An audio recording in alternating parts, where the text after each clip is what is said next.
Quiet, numbskulls. I'm broadcasting. So what are you doing after the show? I told you I'm busy. How about before the show? Before the show, I had a malted milk. You mind if I join you?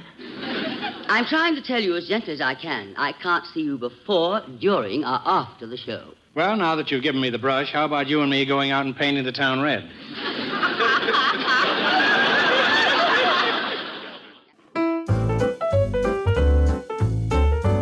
Hello, friends. I'm Jarnathan Cross, and you've arrived at another edition of Classic Radio Rewind, where we celebrate the golden age of Radio, one unforgettable broadcast at a time. This week, we're diving back into the era when imagination ruled the airwaves, and some of the finest storytellers in history brought drama, mystery, comedy, and adventure straight into American living rooms. If these classic broadcasts still spark your curiosity and nostalgia the way they do for us here at the WOTR Radio Network, be sure to tap that like button and subscribe on your favorite podcast app. It's the simplest way to stay connected to every new episode we release and keep the magic of old-time radio alive week after week. This week, we're heading into the world of literature's most iconic detective. In this dramatization, the Mercury Theater brings Sherlock Holmes to life with a sweeping retelling of his origins, his unmatched deductive brilliance, and his first encounters with the equally legendary Dr. Watson. The episode blends mystery, character study, and atmospheric storytelling, showcasing why Holmes remains one of the most enduring figures in detective fiction. From September 25th, 1938, it's the Mercury Theater on the air with the episode titled The Immortal Sherlock Holmes. This is Classic Radio Rewind, episode number 95. So settle in and rewind with us. Brought to you by the WOTR Radio Network.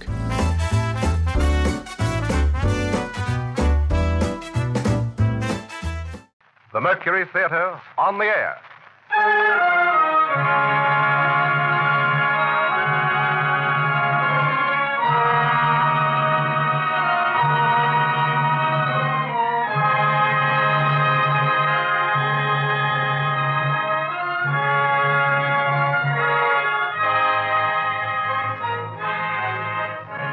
Broadcasting System takes pleasure in bringing you the 12th in its series of weekly broadcasts featuring Orson Welles and the Mercury Theater on the air. Tonight, Broadway's and radio's most celebrated theatrical producing company brings to life the best-loved character in detective fiction, the immortal Sherlock Holmes. The play is Orson Welles' own adaptation for radio of William Gillette's enduring melodrama based on the famous stories by Sir Arthur Conan Doyle.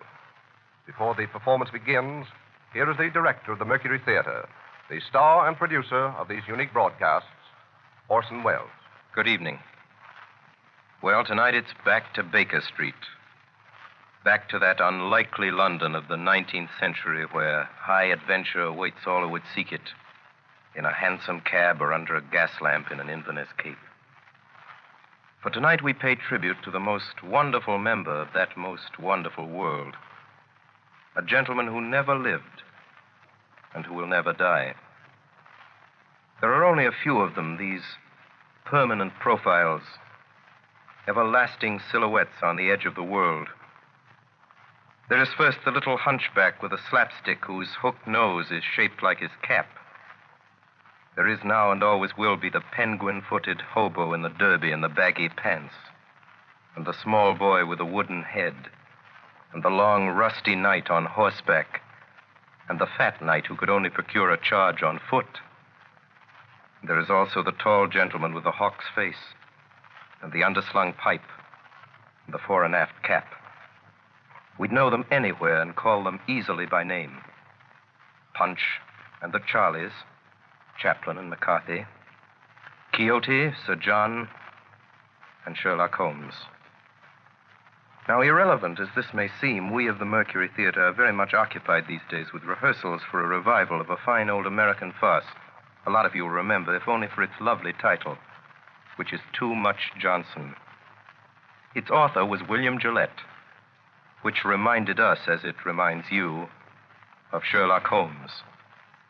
As everybody knows, that celebrated American inventor of underacting lent his considerable gifts as a playwright to the indestructible legend of the Conan Doyle detective, and produced the play which is as much a part of the Holmes literature as any of Sir Arthur's own romances, and as nobody will ever forget. He gave his face to him. For William Gillette was the aquiline and actual embodiment of Holmes himself. It is too little to say that William Gillette resembled Sherlock Holmes. Sherlock Holmes looks exactly like William Gillette. Sounds like him, too, we're afraid, and hope devoutly that the Mercury Theater and the radio will take none of the glamour from the beloved fable of Baker Street, from the pipe and the violin and the hideous purple dressing gown, from the needle and the cigar on the window ledge, and the dry, final, famous lines.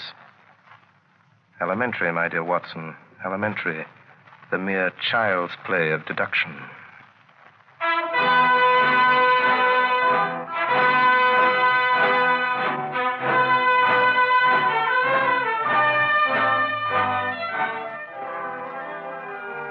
My name is Watson. I am a doctor. It was in the year 1880 that Holmes and I were introduced by our mutual acquaintance. At the time, we were both looking for a lodging that would suit our moderate means. This we found on the second floor of a house at 221B Baker Street. And it was during the years that we occupied these chambers together that Holmes established his unique international reputation as a consulting detective.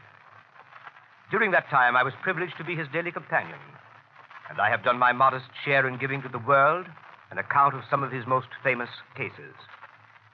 Most famous of these are the ones of which I have written under the names of The Speckled Band, Sign of Four, Hound of the Baskervilles, and A Study in Scarlet. They represent, however, only a minute fraction of the 643 cases Holmes successfully solved during the years that we shared the lodgings in Baker Street. Other cases I hope one day to give to the world include the Tarleton murders, the sudden death of Cardinal Tosca, the adventure of Ricoletti of the Clubfoot and his abominable wife, the case of Mrs. Farintosh, the circus belle, and the case of the royal family of Scandinavia. Each illustrate in their own way the remarkable genius of my friend, Sherlock Holmes. Since my marriage 3 years ago, Holmes has continued to occupy the Baker Street lodgings by himself. And here almost every afternoon when my work in the office is finished, I'm in the habit of calling on him. The sitting room as you go in is exactly as it has been for the past 13 years. The worn bearskin rug, the huge sofa covered with faded chintz, the mantelpiece cluttered with miscellaneous objects, unanswered letters, and piles of loose tobacco. On one side of the fireplace, in a deep armchair, his pipe curling forth slow wreaths of acrid tobacco, draped in his hideous purple dressing gown, sits Sherlock Holmes with his violin under his chin.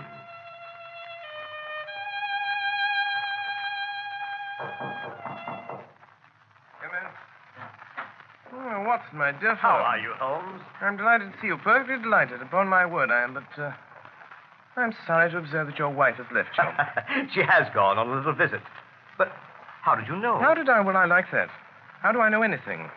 How do I know you've been getting yourself very wet lately, that you're an extremely careless servant girl, that you've moved your dressing table to the other side of the room? Holmes, if you had lived a few centuries ago, they'd have burned you alive. Such a conflagration would have saved me a great deal of trouble and expense. Tell me now, how did you know all that? Too simple to talk about. Scratches and clumsy cuts, my dear fellow, on the inner side of your shoe there, just where the firelight strikes it. Scratches, cuts. Somebody scraped away crusted mud and did it badly. Scraped the shoe along with it. There's your wet foot, my dear Watson, and your careless servant girl all on one shoe. Face badly shaved on the right side, always used to be on the left. Light must come from the other side. Couldn't very well move your window. Must move your dressing table. Of course. But how the deuce did you know my wife was away? Well, what the deuce is your second waistcoat button, Watson? And what the deuce is yesterday's buttonniere doing in today's lapel? And why the deuce do you wear the expression of it? Oh, marvelous. Elementary, my dear fellow, elementary. The child's play of deduction.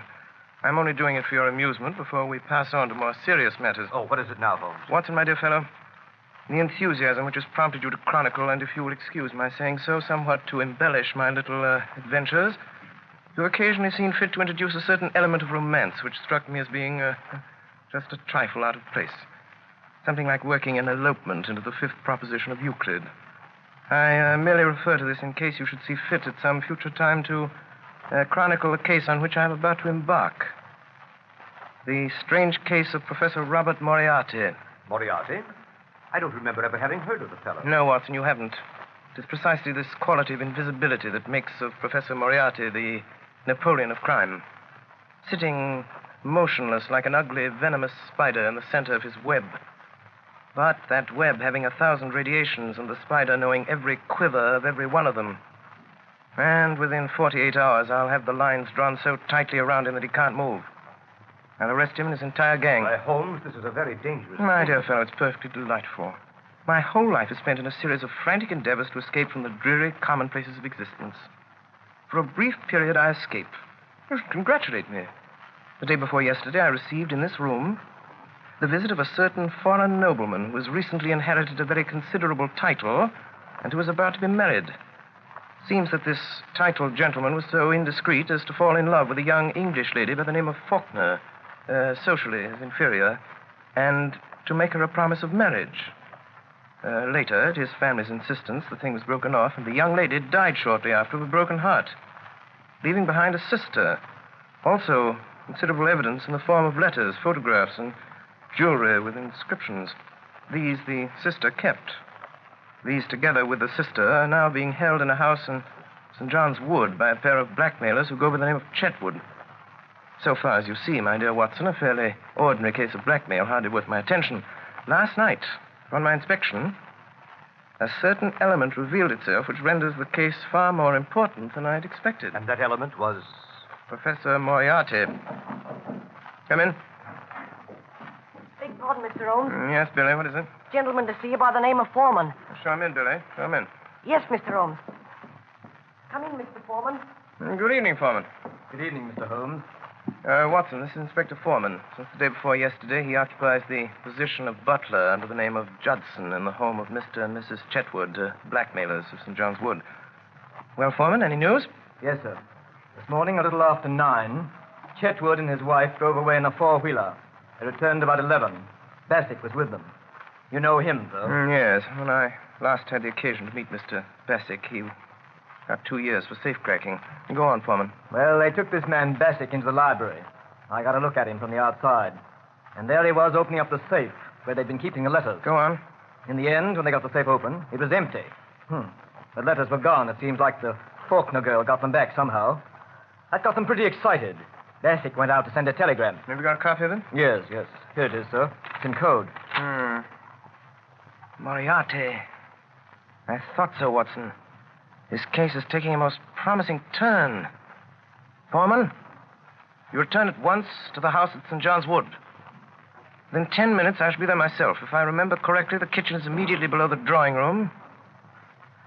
Yes. When I knock over a chair in the drawing room, you'll overturn a lamp in the kitchen, scatter smoke balls, and give an alarm of fire. All other instructions remain unchanged. Very good, sir. Hurry, Foreman. Yes, Mr. Holmes. Well, my dear Watson, begins to look like a most interesting evening.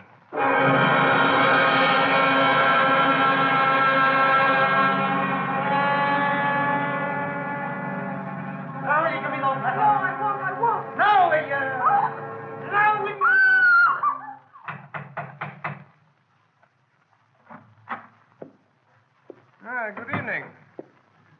My name is Sherlock Holmes. Whom did you wish to see, Mr. Holmes? Oh, thank you so much, Mr. Chetwood. I had myself announced by the butler on my way up. Butler? I didn't... Oh, very well. Oh, here he is. Yes, Judson. Miss Faulkner begs Mr. Holmes to excuse her. She is not well enough to see anyone this evening. Will you please hand this card to Miss Faulkner and say that I beg your pardon, Mr. Holmes, but it's quite useless, really. Oh, I'm so sorry to hear it. Yes, Miss Faulkner is, I regret to say, quite an invalid. She is unable to see anyone. Her health is so poor. Has it ever occurred to you, Mr. Chetwood, that she might be confined to the house too much? How does that concern you? It doesn't. I simply make the suggestion. Might like to think it over. What's your butler's name? Judson, sir. Very well, Judson. Go on, take my card up. Very good, sir. Well, this is really too good. Why, of course, he can take up your card or your note or whatever it is if you wish it so much. I was only trying to save you the trouble. Thanks. It's hardly any trouble at all to send up a card. You know, Mr. Holmes, you interest me very much. Oh, really? On my word, yes. We've all heard of your wonderful methods, the astonishing manner in which you gain information from the most trifling details, Now, I dare say in this brief moment or two, you've discovered any number of things about me. Nothing of consequence, Mr. Chetwood. I hardly more than asked myself why you were so distressed to see me at this particular moment and what there can possibly be about the safe in the lower part of that desk to cause you such painful anxiety. Very good. Very good indeed. If those things were only true now, I'd be wonderfully impressed. It would be absolutely remarkable. Excuse me, sir. Judson. A message for you, Mr. Chetwood. You'll excuse me, I trust. It's from Miss Faulkner. Well, really. She begs to be allowed to see you, Mr. Holmes. She absolutely implores it. Well, I suppose I shall have to give way. Judson, ask Miss Faulkner to come down to the drawing room. Say that Mr. Holmes is waiting to see her. Very good, sir. Quite remarkable, upon my soul. May I ask, if it's not an impertinent question, what message you sent up that could so have aroused Miss Faulkner's desire to come down? Merely if that she wasn't down here in 5 minutes, I'd go up. Oh, that was it. Yes, quite so. And unless I'm greatly mistaken, I hear the young lady on the stairs. In which case she has a minute and a half to spare. Alice, that is Miss Faulkner. Let me introduce Mr. Sherlock Holmes. Mr. Holmes, Miss Faulkner. I'm really most charmed to meet you, although it does look as if you'd made me come down in spite of myself, doesn't it? I thank you very much indeed for consenting to see me, Miss Faulkner, but regret to observe that you were put to the trouble of making such a very rapid change of dress. Oh, yes. I did hurry a trifle, I confess. Mr. Holmes is quite living up to his reputation, isn't he, Freddie? Come in. Yes, ma'am. What are you doing here, Judson? I beg pardon, ma'am. I was answering the bell. What bell? The drawing room bell, sir. What do you mean, you blockhead? No one rang the bell. I'm quite sure it was rung, sir. Well, I tell you it did not ring. Your butler is right, Mr. Chetwood. The bell did ring. How do you know? I rang it. What do you want? I want to send my card to the real Miss Faulkner. The real? I said the real Miss Faulkner. Judson. Yes, sir. Holmes, what right have you to ring for servants and give orders in my house? What right have you to prevent my cards from reaching their destination? And how does it happen that you and this woman are resorting to trickery and deceit to prevent me from seeing Alice Faulkner? Through some trifling oversight, Judson, neither of the cards I handed to him has been delivered. Kindly see that this error does not occur again. My orders, sir. You have orders. I can't say, sir. You were told not to deliver my card. What business is it of yours, I'd like to know? I shall satisfy your curiosity on that point in a very short time, Mr. Chetwood. Yes, and you'll find out in a very short time that it isn't safe to meddle with me. It wouldn't be any trouble at all for me to throw you out into the street. Possibly not, but trouble would swiftly follow such an experiment on your part. It's a cursed lucky thing for you I'm not armed. Yes, well, when Miss Faulkner comes down, you go and arm yourself. Arm myself? I'll call the police. What's more, I'll do it now. Oh, no, you will not do it now. You will remain where you are until the lady I came here to see has entered this room. What makes you so sure of that? Because you will prefer to avoid an investigation of your suspicious conduct, Mr. James Larrabee. Larrabee? That is the name under which you are known to Scotland Yard, I believe, Mr. Chetwood. This lady here is your wife. As to you, Judson, you will either deliver that card to Miss Faulkner at once or sleep in the police station tonight. It's a matter of small consequence to me which you do. Shall I go, sir? Go on. Take up the card. It makes no difference to me. A short time since, Larrabee, you displayed an acute anxiety to leave the room. Pray do not let me detain you or your wife any longer. Take it you prefer to remain while I talk to Miss Faulkner? We do, Mr. Holmes. Ah, at last, Miss Faulkner. This is Mr. Holmes. Yes, You wish to see me? very much indeed, Miss Faulkner, but I'm sorry to see that you are far from well. Oh, no, No? Beg your pardon. What does this mark mean? Oh, nothing. Nothing? No. And the mark here on your neck, plainly showing the clutch of a man's fingers, does that mean nothing also? It occurs to me that I should like to have an explanation of this. Possibly you can furnish one, Mr. Larrabee. How should I know? It seems to have occurred in your own house. What if it did?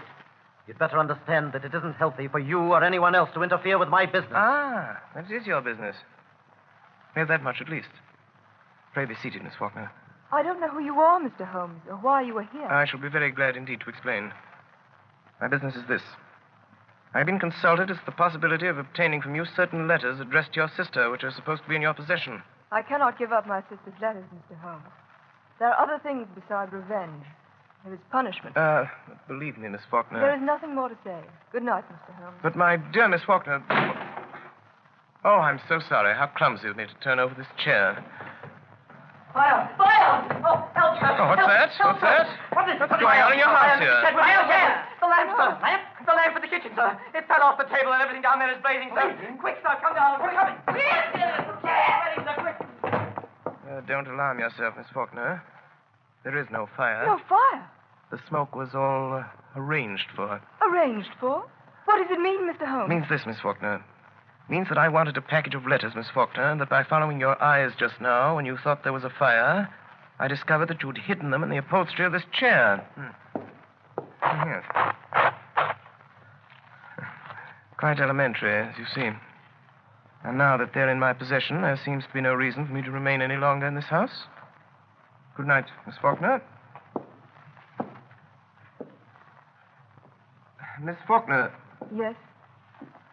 I can't take them, Miss Faulkner. These letters belong to you. I find that I cannot keep them unless you can possibly change your mind and let me have them of your own free will. I hardly suppose you could. I will therefore return them to you and, Oh, here's our friend Mr. Larrabee returning from the fire. So, you've got the letters, have you?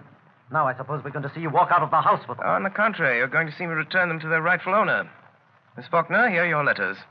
Should you ever change your mind and be so generous, so forgiving as to wish to return these letters to the one who wrote them, you have my address.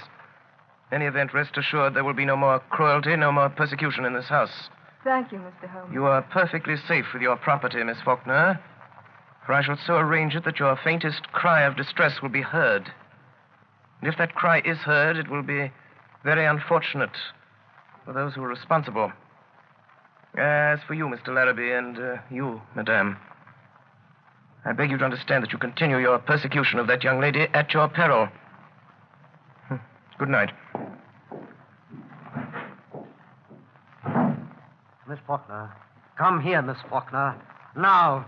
Are you going to give me those letters? No, never. Are you going to give me those letters? Now then. Be careful, Jim. You shut up. Now then, Miss Faulkner. Do you give me those letters, or do I break your arm? What's that? Someone knocked on the door. No, it was on that side. Did you call, madam? I think someone knocked, Judson. I'll see, madam.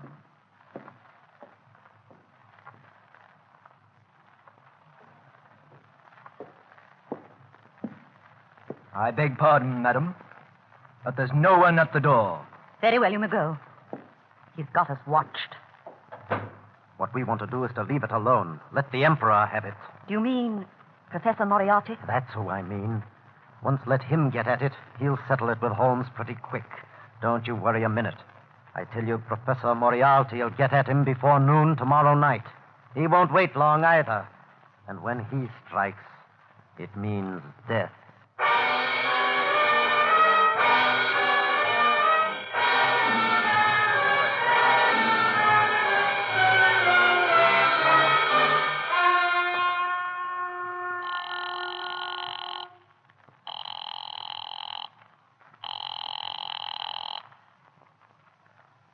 Number? 82. 371. Correct. Moriarty speaking. Come in, Bessie. Come in, Manning. The whole thing was a trap, set and baited by an expert. And Manning? Manning has disappeared. Disappeared? Sherlock Holmes again. And now this Larrabee job. He's in on that, too. And that's where he's made his mistake. Mr. Holmes is playing rather a dangerous game, Bassick. Inspector Wilson tried it 7 years ago. Wilson is dead. 2 years later, Henderson took it up. We haven't heard anything of Henderson lately, eh? Not a thing, sir. We'll see about that. This Holmes is rather a talented man. He doesn't realize there isn't a street in London that'll be safe for him if I whisper his name to Cragen. I might even make him a little call myself, just for the satisfaction of it. Just for the satisfaction of it. Baker Street, isn't it, this place? Baker Street, eh? Baker Street, sir. We could make it safe. We could make it absolutely safe for 3 streets in every direction. Yes, sir, but we could. We've done it over and over again elsewhere. Police decoyed, men in every doorway. Do this tonight in Baker Street. 9 o'clock, call his attendants out on one pretext or another and keep them out. You understand? I'll see this Sherlock Holmes myself. I'll give him a chance for his life. Messick. Yes, sir. Notify the Lascar that I may require the gas chamber at Stepney tomorrow night. And have Craig in there at 10:15 with his crew. Tell Larrabee I shall want him to write a letter to Mr. Sherlock Holmes, which I shall dictate. Meet me here at 7. Messick, place your men at 9 tonight for Sherlock Holmes's house in Baker Street. You still go there yourself, sir? I will still go there myself. At this meeting tomorrow night, sir, to get him in the gas chamber. If I fail to kill him in Baker Street, you'll have him in Swandam Lane. Either way, I have him, Bassett. 2 strings to our bow. 2 strings, eh, Bassett? Yes,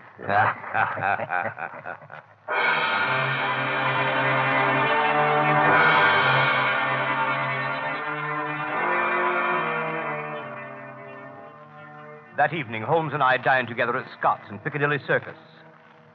After dinner, we went to a concert at Queen's Hall. I can still see him on this particular night of the Moriarty case, well knowing that his life was in peril, sitting beside me in the stalls, wrapped in the most perfect happiness, listening to Sarasate play the violin, gently waving his long, thin fingers in time to the music.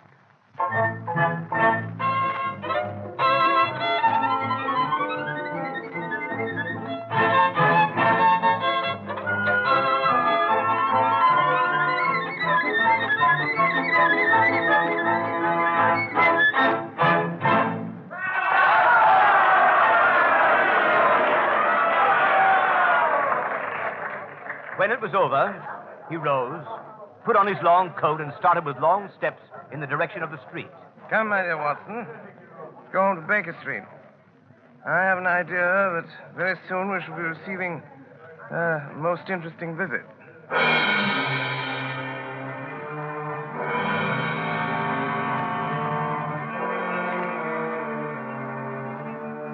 In front of Queen's Hall, we hailed a hansom, and as we came down Baker Street, we could see that the light was burning on the second floor of 221B. We went up the dark, narrow stairs.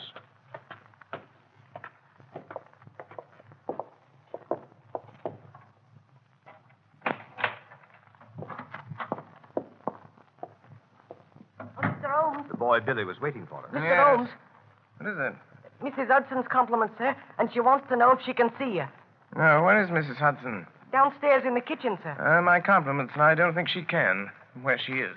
She'll be very sorry, sir. Our regret will be mutual. It was most terrible important, sir, being as she wants to know what you'll have for breakfast in the morning. The same. Same as when, sir? This morning.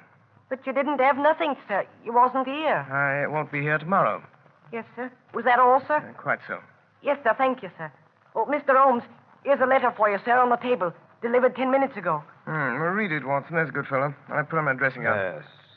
Dear sir. The boss addresses me. Why, James Larrabee. And what has James to say this evening?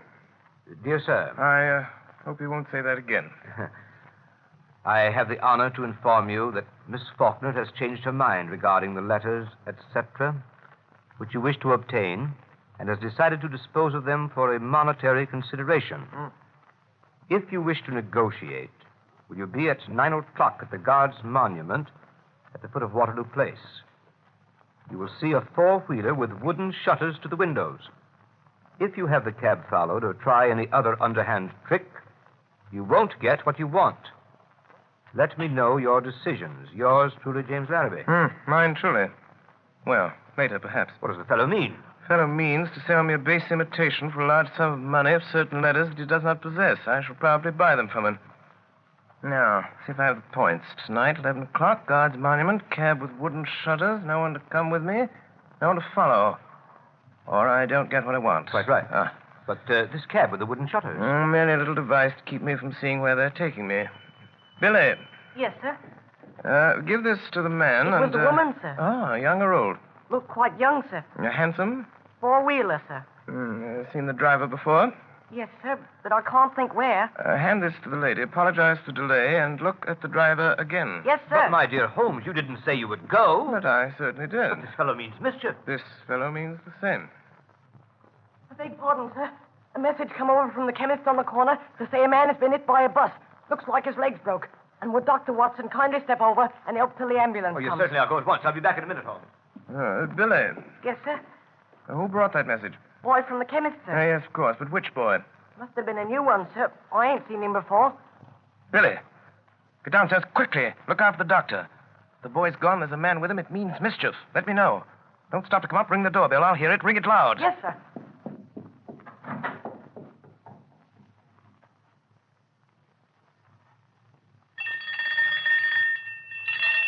Look out, sir. Look out. Look out.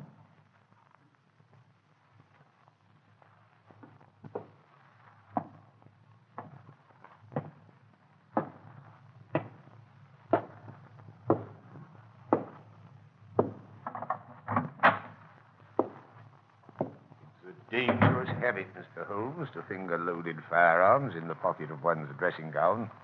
I give you my word, Professor Moriarty. You'll be taken from here to the hospital if you keep your hand behind you like that. That's better. In that case, please put your revolver on the table. You evidently don't know me. I think it's quite evident that I do. Pray have a chair, Professor. I can spare you 5 minutes. If you have anything to say. Careful. What are you about to do, Professor Moriarty? Look at my watch. I'll tell you when your 5 minutes is up. Is your intention to pursue this case against me? That is my intention. To the very end. I regret this. I share your regret, Professor, but... Do you think that I would be here if I hadn't made the streets quite safe in every respect? I could never so grossly overestimate your courage as that, Professor Moriarty. Do you imagine that your friend the doctor and your boy Billy will soon return? What? So, it leaves us quite alone, doesn't it, sir? Quite alone. So that we can talk the matter over quietly, Mr. Holmes, and not be disturbed. In the first place, I wish to call your attention to a few memoranda which I've jotted down and which you will find... here they are. Look out! Don't do that. Put your hands down quickly. Go farther away from that memorandum book you're talking about. I was merely about to take out a small notebook. Well, merely don't do it. I don't want it. I've got one of my own. If you want it, we'll have someone get it for you. I always like to save my guests unnecessary trouble. I observe that your boy doesn't answer the bell. No, but I have an idea that he will before long. It may possibly be longer than you think, Mr. Holmes. What? That boy? Yes, that boy.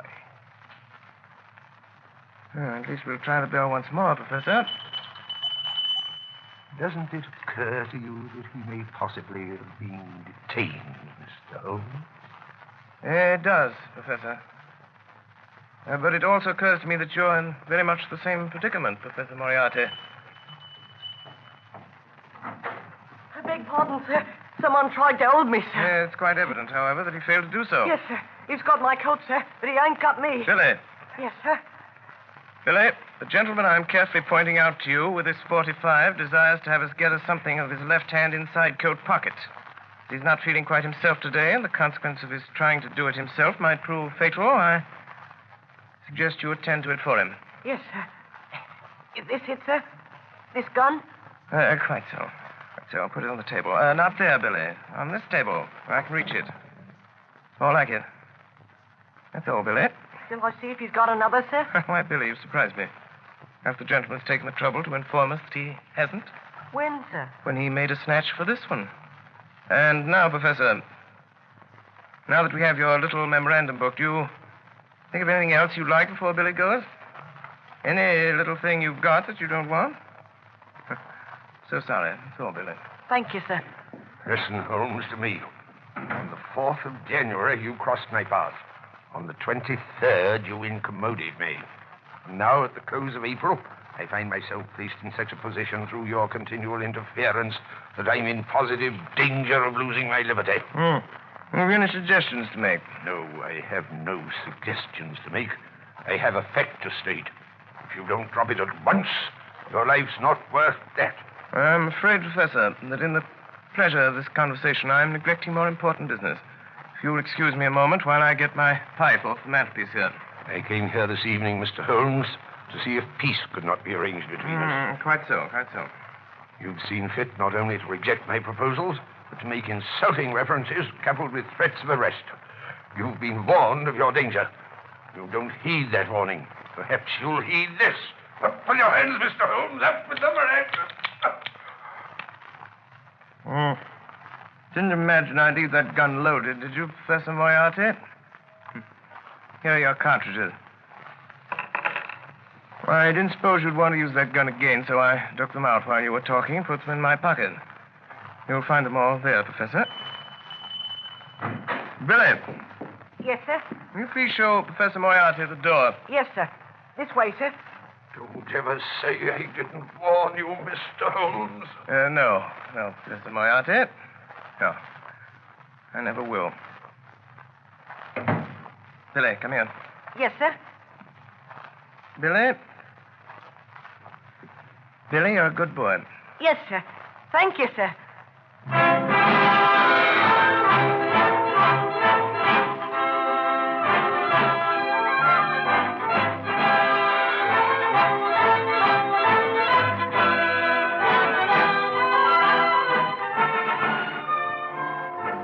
You are listening to the Columbia Broadcasting System's presentation of Orson Welles and the Mercury Theater on the Air in Sherlock Holmes, with Orson Welles in the title role and Ray Collins as Dr. Watson.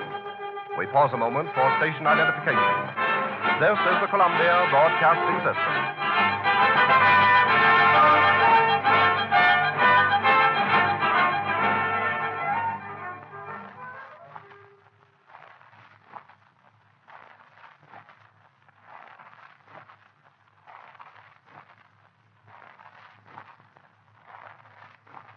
We continue now with this CBS presentation of Sherlock Holmes, played by Orson Welles and the Mercury Theater on the Air.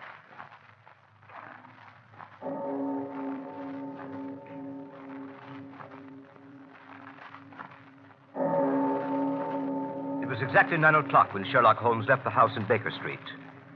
He had given the strictest instructions that no one was to follow him. If there had been no word from him by noon of the following day, we must notify Scotland Yard. I went to the window and looked after him as he went down Baker Street. A tall, thin figure in a gray ulster, walking with long, smooth steps in the direction of Langham Place. There he entered a cab.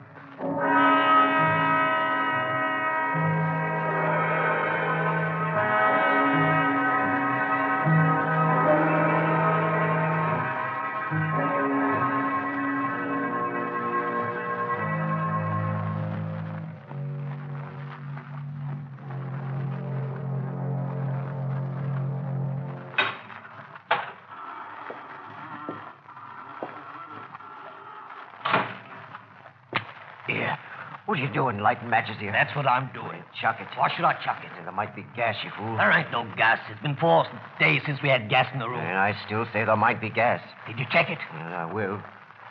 Here goes. Ready? Give it a turn. That'll do. Turn her off. 5 minutes of that. All your troubles are ended. Here. What's that? Bassick? That's right, Cregan. That you, Leary? Yes, sir.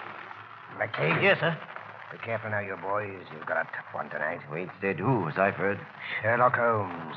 Oh, you mean that, sir? God's truth. He's going to count him out. Well, if you don't and he gets away, I'm sorry for you, that's all. Jack, the governor's here. Not the governor himself. Professor Moriarty. Shut up. Where's Cregan? Here, sir.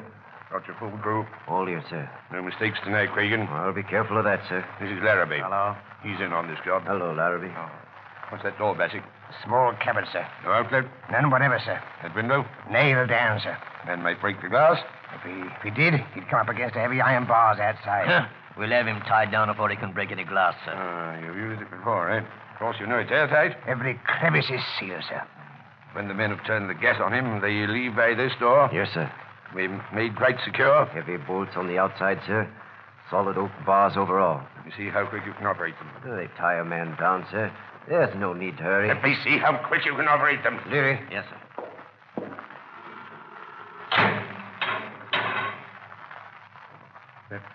That's good. Open it up. Now, Cregan, and the rest of you, one thing remember. Whatever happens, no shooting tonight. Not a single shot. You'll be heard in the alley below. First thing is to get his revolver away before he has a chance to use it. Two of you attract his attention in front. The other come up on him from behind and snatch it out of his pocket. Then you have him. Arrange that, Cregan. Oh, I'll attend to it, sir. Mr. Larrabee, you understand? They wait for you. I understand, sir. They give you this opportunity to sell him the packet of letters you forged and get what you can for your trouble. A few £100 doesn't interest me, Mr. Larrabee. What I aim after is Holmes. I understand, sir. When you've finished and got your money, you whistle, and these gentlemen come in. Let's hear it. You hear that, Cregan? That's right. And Cregan, the proper moment, present my compliments to Mr. Sherlock Holmes and say that I wished him a pleasant journey to the other side. Come on, Bassick. Good night, gentlemen. Good night. Good night. Good night, Larrabee. Good night, sir. Good night.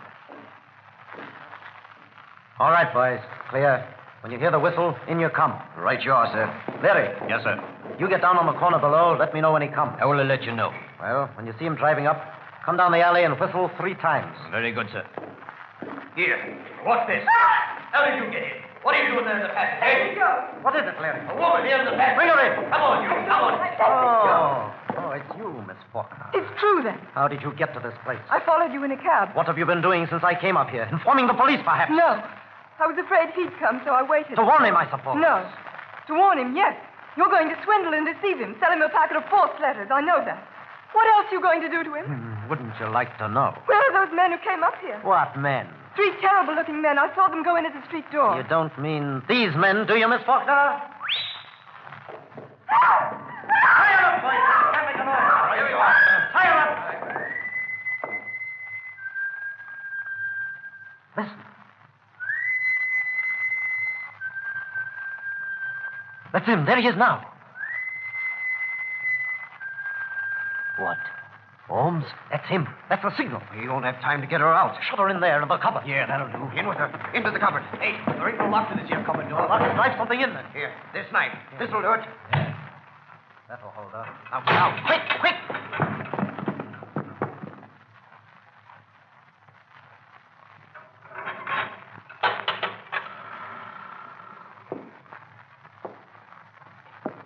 Good evening, Mr. Holmes.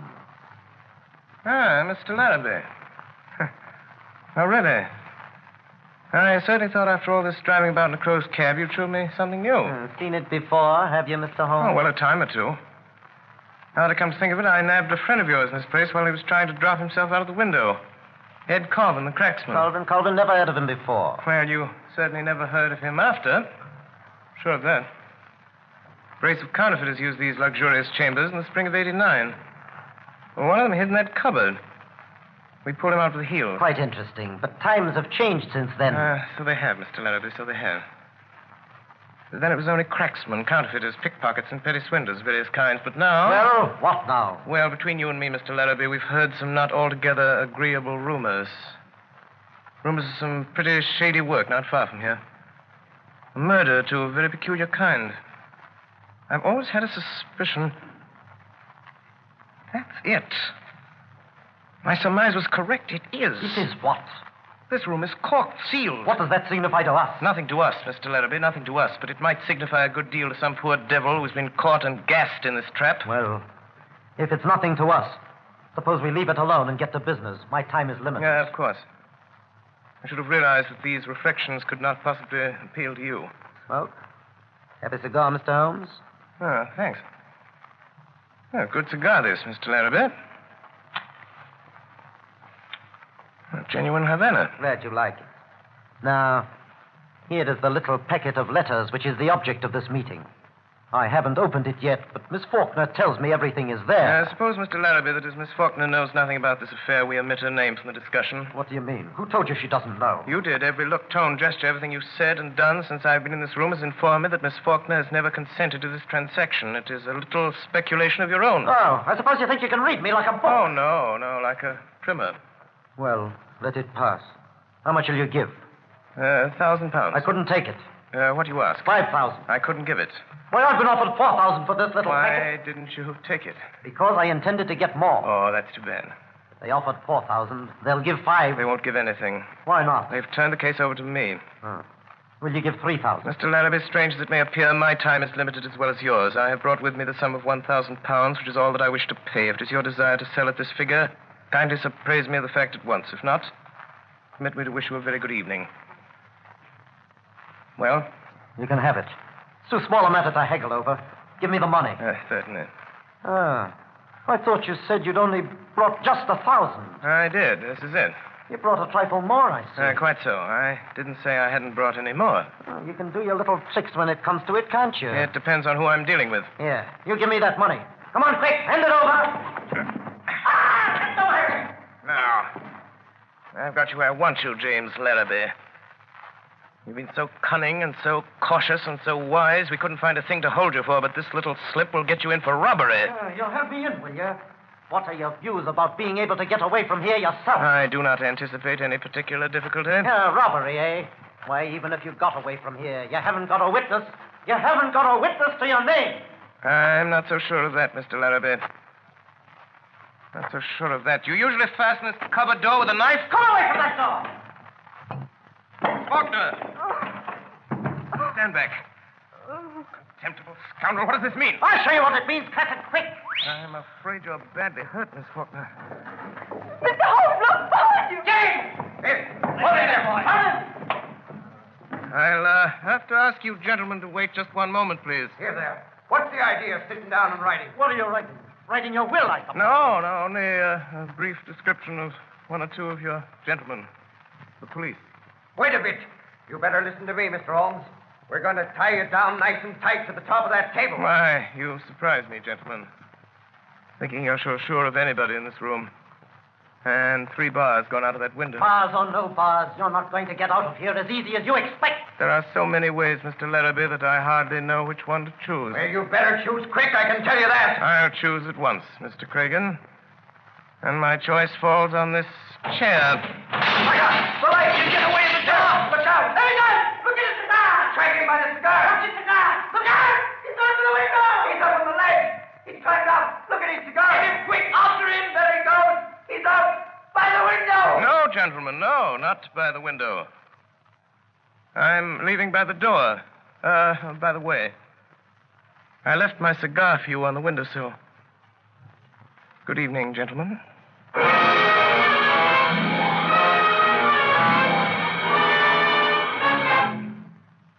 There was no news of Holmes that night, and Billy reported next morning that he had not breakfasted at home. I had a busy morning at my office in Harley Street. It was after 11 before the last of my appointments was over, and still no news of Holmes. Did you ring Dr. Watson? Oh, Parsons. Is there anyone waiting? I have to be in Baker Street at noon. There's one person in the waiting room, Doctor. A lady, sir, and she wants to see you most particular. Hey, what about? She didn't say, sir, only she said it was of the utmost importance to her if you'd see her, sir. Oh, very well, I'll see her and call a cab for me at the same time and have it wait. Show the lady in. Yes, sir. This way, ma'am. This way. Doctor, it's awfully good of you to see me. I'm Mrs. H. DeWitt Seaton. Dear me, I didn't bring my card case. Or if I did, I've lost it. Don't trouble about a card, Mrs. Seaton. They said you were Mr. Holmes's friend. Several people told me that, several. They advised me to ask you where I could find him today, this morning. And everything depends on it, Doctor. Everything. I'd go to Mr. Holmes at once. But I've been and he wasn't there. You went to Mr. Holmes' house? Yes, in Baker Street. That's why I came to you. They said he might be here. No, he isn't here. But don't you expect him this morning? No, there's no possibility of Mr. Holmes coming as far as I know. But couldn't you get him to come? It would be such a great favor to me. I'm almost worn out with going about and with this dreadful anxiety. If you could get word to Mr. Holmes to come... I could not get him to come, madam, and I beg you to excuse me. I'm going out myself on urgent business. I have no idea where Mr. Holmes could be. What's that Parsons? It sounded like an accident, sir. Probably nothing more than a broken-down hansom. See what it is, Parsons. That's the bell, sir. Somebody's hurt, sir, and they're wanting you. Well, don't allow anybody to come in. I have no more time. Very well, sir. But they're coming in, Doctor. Let the old man come in, can't you? Yes, you bring him in. There ain't nowhere else for him to go. Can't the doctor's office is this, and he can't come in when he's hurt. The doctors can't see anybody. He's got to come in. We can't leave him out in the street, can we? All right, help him in, Oh, Parsons. Doctor, isn't it frightful? Can I be of some use, None Doctor? whatever, none whatever. But, Doctor, I must see the poor fellow. Oh, my leg, my leg. Right this way, sir. Be careful of the sill, sir. That's it. It's a accident. You can't help a accident. Oh, you can't. That's plain enough. He was on the wrong side of the street, he was. Now, over to this chair. No, I'll sit here. No, this is the chair, sir. Don't you suppose I know where I want to sit down? You'll sit down here. That isn't the doctor. The doctor will have a look at you. Here's the doctor. That isn't the doctor. Yes, it is a doctor. Here, doctor. You just come and have a look at this old bloke, will you? He's hurt himself a little in... Are you a cabman? Yes, I'm the cabman. Well, I'll have you arrested for this. Arrested? Arrested! You can't arrest me. No, I can't, but somebody else can. Where's my hat? My hat! Never mind your hat. I will mind my hat, and I'll hold you responsible. There's your hat in your hand. Go on, sit down. That isn't my hat. Here, you're responsible. I'll have you arrested. Here, come back. I go and stick around here. You know, I got to go and attend the men feeding horse. Bring your horse in here. I want to speak to him. Conspiracy. I won't stay in this place. If I ever get out of here alive... What are you staring at me for, lady? Parsons, tell that cab to wait for me. I must see if he's badly hurt. Yes, sir. Now, my friend, if you'll sit quiet for one moment, I'll have a look at you.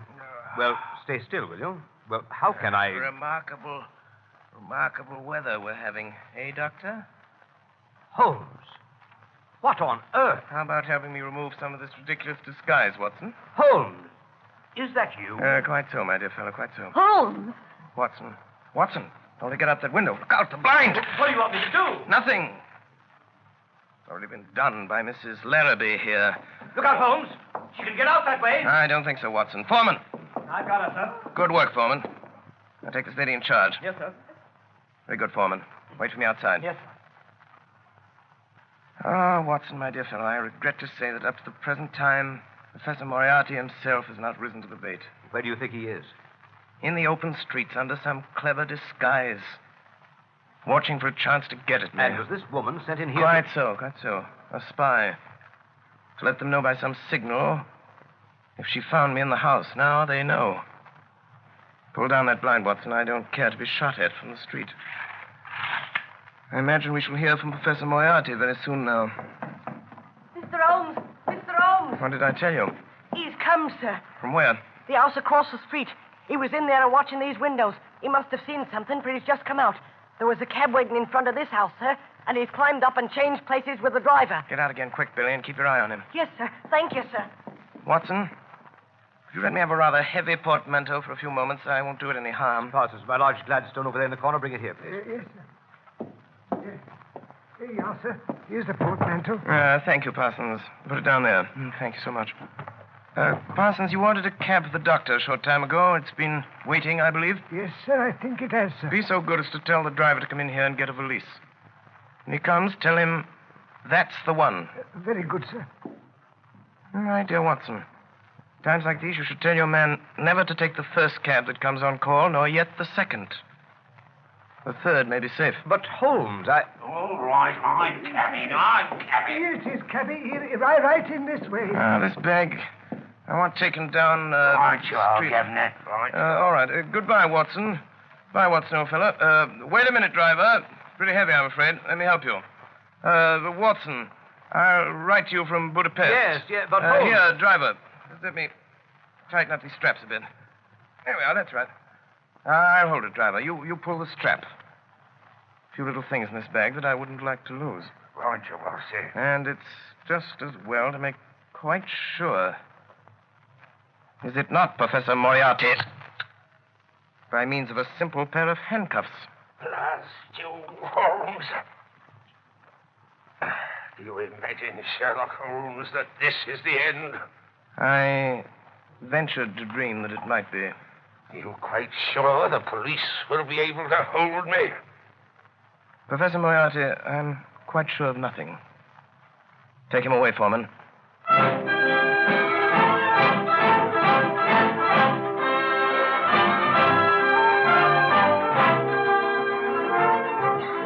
And so, my dear Watson, ends the strange case of Miss Alice Faulkner. Well, what about the letters? Oh, the letters. They were returned to their rightful owner over an hour ago. I suspected from the start that Miss Faulkner was really a nice girl at heart.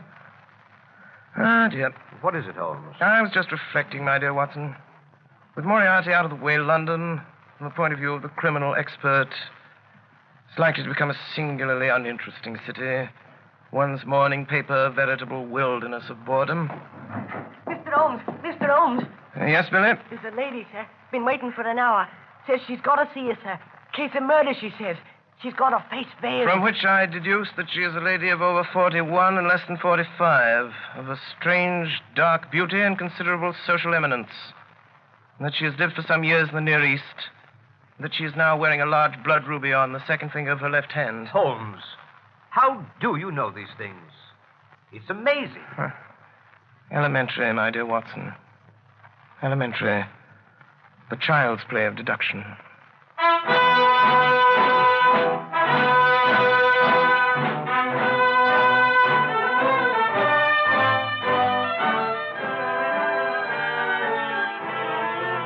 Again tonight, the Columbia Broadcasting System, through its affiliated stations coast to coast, has brought you Orson Welles and the Mercury Theater on the Air, the 12th production in this unique series featuring Broadway's and radio's most celebrated theatrical producing company. This evening, the play was Orson Welles' own adaptation of William Gillette's Sherlock Holmes. In the cast, Dr. Watson, played by Ray Collins, Alice Faulkner by Mary Taylor, Madge Larrabee by Brenda Forbes, James Larrabee by Edgar Barrier, Inspector Foreman by Morgan Farley, Cragen by Richard Wilson, Brassic by Alfred Shirley, Leary by William Allen, Billy by Arthur Anderson, Professor Moriarty by Eustace Wyatt, and Sherlock Holmes by Orson Welles. The orchestra was conducted by Bernard Herrmann, and the production was supervised for CBS by Davidson Taylor. Your announcer is Frank Gallup.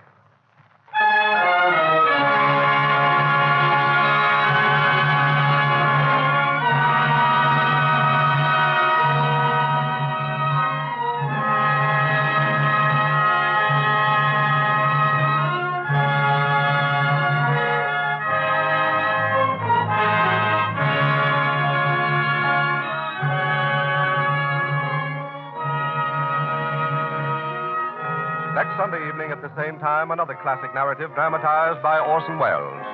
Join us then for Charles Dickens' Oliver Twist, brought to life by the Mercury Theater on the Air. Columbia continues its extensive coverage of the European crisis. At this time, we present a brief summary of the latest developments of the day on the European continent, as brought to us by the Press Radio Bureau. No more concessions to Adolf Hitler. That is the understanding which has flashed through the nations of Europe tonight, following the meeting of the British and French government heads and a further meeting of the British cabinet.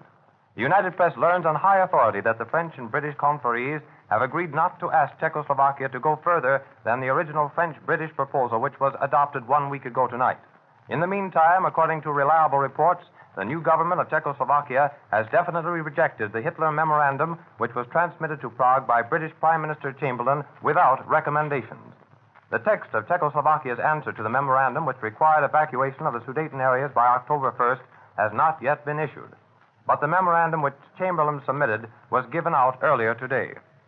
The French and British statesmen will resume their joint conference in London at 10 o'clock tomorrow morning, London time, which will be 4 o'clock Eastern Standard Time in America. At that time, it is understood they will have before them the full text of Czechoslovakia's answer, which has already been communicated to them in substance by the Czech minister, Jan Masaryk. And at the same time, they will confer on a joint plan of war operations to be put into effect on the instant that Hitler decides to invade Czechoslovakia. It is not certain that Hitler will make this decision, even if Czechoslovakia closes the door to further negotiations. Hitler's attitude may not be known until tomorrow evening in Berlin, when the German leader is to address a great mass meeting in the Sports Palace. The entire German nation has been instructed by the Nazi propaganda department to listen to this address. Hitler is due to speak at 8 o'clock Berlin time, 2 o'clock tomorrow afternoon Eastern Standard Time, which will be broadcast by the Columbia Network. In the meantime, German troops are pouring through German Austria toward the Czech frontier, and in the Sudeten borderland, the Sudeten Free Corps troops now occupying the town of Asch have moved closer to the positions of the Czech army.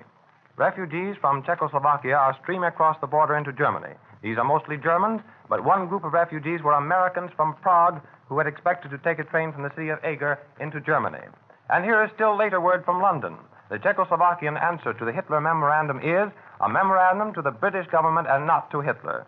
The Czechs take the position that no formal reply to Hitler is required since the Hitler memorandum was not addressed to the Czech government, but was merely handed by Hitler to Chamberlain for delivery to the Czechs. In the same way, it is expectation of Czechoslovakia, according to the United Press, that Chamberlain will transmit a memorandum from the Czechs to Hitler. We wish to call your attention that at 10 p.m. Eastern Standard Time over most of these stations, Columbia will again present another European roundup from Paris, London, and again from Prague. Also, at 10:30 p.m. Eastern Standard Time, the feature news program Headlines and Bylines will be heard. This is the Columbia Broadcasting System. Welcome back. You've just heard the Mercury Theater on the air with The Immortal Sherlock Holmes, originally broadcast on September 25th, 1938. A remarkable piece of radio history and a perfect example of how the medium could elevate classic literature into something vivid and unforgettable. Before we wrap up this week's show, I want to share a special programming announcement from Old Time Radio USA. We're launching a brand new 4th of July marathon featuring the Cavalcade of America. This long-running series dramatized true stories of American history, highlighting innovation, courage, and the people who shaped the nation. Its patriotic themes and historical storytelling make it an ideal fit for Independence Day listening. The marathon begins July 4th at 6:30 a.m. Eastern Time, and we'd love for you to join us for this celebration of American heritage through classic radio. If you're enjoying Classic Radio Rewind each week, don't forget to tap like and subscribe on your podcast app so you never miss an episode. And remember, here at the WOTR Radio Network, we have 4 live streaming stations bringing you curated old-time radio programming around the clock. Don't forget about our other podcast dedicated entirely to The Whistler. Every known episode, starting from the very beginning and released in chronological order, is being posted daily. You can find it right now on your favorite podcast platform. That's going to do it for this week's edition of Classic Radio Rewind. We're glad that you took some time out of your busy schedule to rewind with us this week, even if it was for just a few minutes. If you would like to rewind even further, check out our past episodes hosted by either myself or station owner Barry Slinker. There are plenty to choose from, and it grows by the week. I thank you for listening, and I look forward to having you back next week for another rewind into the golden age of radio. So, for Classic Radio Rewind and the WOTR Radio Network, this is Jarnathan Cross reminding you, keep your radio dial right where it is. Classic Radio Rewind is a production of the WOTR Radio Network. For more Classic Radio Rewind, and to listen to any of the WOTR Radio Network stations, go to WOTRRadionetwork.com.